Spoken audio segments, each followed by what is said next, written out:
कहानी जो भी हुआ अच्छा हुआ। एक दफ़ा का जिक्र है कि बादशाह के दरबार में एक झाड़ू देने वाला गुलाम था। वो हर बात पर कहता था जो भी हुआ अच्छा हुआ, चाहे कोई फैसला हो रहा होता था या नुकसान हो रहा होता था, वो यही कहता था कि जो भी हुआ अच्छा हुआ। इस बात पर काफ़ी दफ़ा उसे डांटा भी गया कि अगर नुकसान भी हो जाता है तो तुम कहते हो जो भी हुआ अच्छा हुआ, लेकिन वो हमेशा ऐसा ही कहता रहता था। एक दफ़ा बादशाह के महल में चोरी हुई तो जब इस बात का इसको पता चला तो इसने वही कहा कि जो भी हुआ अच्छा हुआ। बादशाह को इस पर बहुत गुस्सा आया और उसने सज़ा के तौर पर 20 कोड़े लगाए गए। कोड़े खाकर बाद में उसने फिर कहा ये भी जो हुआ अच्छा हुआ। ये देखकर दरबारी और बादशाह भी हंसने लग गए कि खुद को भी कोड़े खाकर कह रहा है कि ये जो भी हुआ अच्छा हुआ। ये सुनकर भी इसने फिर कहा जो भी हुआ अच्छा हुआ। एक दफ़ा बादशाह एक मुल्क पर कब्जा करने गया और वहां जंग के दौरान बादशाह पर किसी ने तलवार का वार किया और बादशाह की ढाल टूट गई। ढाल टूटने की वजह से बादशाह के एक हाथ की बड़ी उंगली कट गई। फिर आखिर बादशाह वो जंग जीत कर वापस महल पहुंचा। जब तबीब बादशाह को मरहम पट्टी कर रहे थे तो उस शख्स ने पूछा, बादशाह सलामत, आपको क्या हुआ है? बादशाह ने कहा कि दौरान जंग ढाल टूटने की वजह से तलवार का वार हुआ और मेरी एक उंगली कट गई। ये सुनकर फिर इसने कहा, बादशाह सलामत, कोई बात नहीं, जो भी हुआ अच्छा हुआ। बादशाह को इस पर फिर से बहुत गुस्सा आया और हुक्म दिया कि इसको कैद करके तय खाने में डाल दिया जाए। वैसा ही किया गया और उसे कैद करके तय खाने में डाल दिया गया। कुछ अरसा गुजरा तो हुआ कुछ यूं कि बादशाह शिकार की गर्ज से जंगल की तरफ चल पड़ा।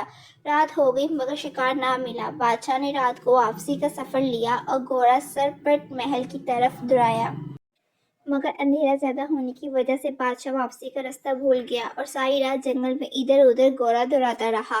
सुबह हुई तो बादशाह जंगल में ऐसी जगह पहुंचा कि वहां जंगली लोग आबाद थे। उन्होंने बादशाह को पकड़ लिया और रस्सियों से जकड़ लिया। इन दिनों इन जंगली कबीले के लोगों ने एक रस्म करनी थी जिसमें वो अपने माबूद के सामने एक बंदे के बलि चढ़ाते हैं जो तंदुरुस्त हो और कोई ऐब इसमें ना हो। बादशाह को देखकर वो बहुत खुश हुए कि इसकी ही बलि चढ़ाएंगे।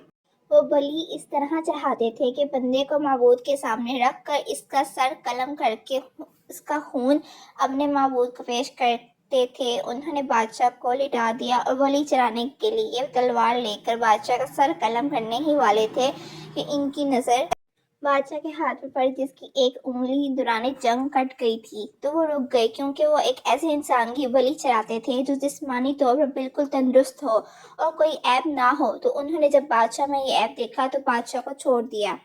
बादशाह किसी न किसी तरह जंगल से रास्ता तलाश करता करता फिर आखिर अपने महल पहुंच गया। वजीरों और मशीरों को सारा वाकया बयान किया कि इस तरह हुआ है और मेरी उंगली कटी हुई थी तो तब ही मैं बच पाया, वरना वो मेरी बलि चढ़ा देते।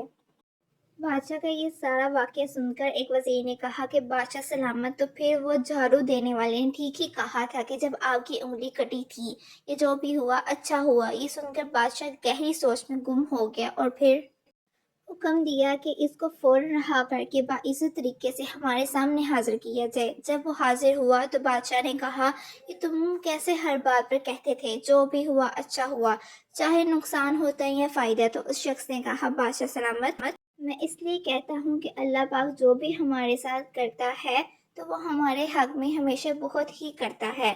जैसे अगर आपकी उंगली कटी हुई ना होती तो इस वक्त आपका सर कलम हो चुका होता और आप मर चुके होते। दोस्तों, इसलिए अल्लाह हमेशा हमारे हक में बेहतर फैसला करता है। इसका फैसला जैसा भी हो, इसका शुक्र और सब्र करना चाहिए।